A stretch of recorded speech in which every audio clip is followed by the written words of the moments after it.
Today is primary election day in Ohio, and beyond the statewide races, several school districts have levies on the ballot, and the outcome could shape what students and families see in the years ahead. Candace here live at a polling place right now and giving us a closer look at what's happening today. Hi, Candace.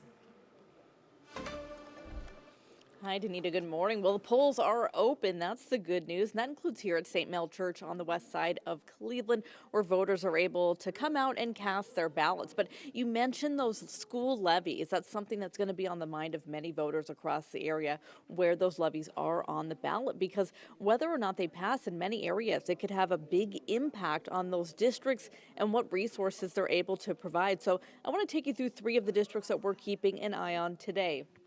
First off, we're going to start in Parma. Voters are deciding on a 1.75% income tax levy that would fund daily operations while also eventually replacing several existing property taxes. The district there has not passed a levy since 2011, and officials warn that a no vote would mean significant cuts. Moving over to Barberton, an 11 mil property tax levy there could bring in about $6 million a year. District leaders say they're facing serious financial challenges and warn both cuts and new funding are needed to address the deficit.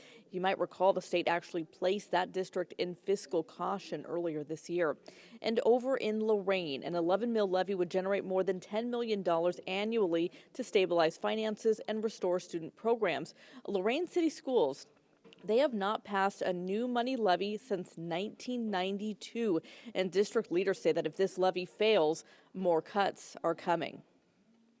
We will reduce our counselors at the elementary school. We'll go down to half of our counselors that we have now.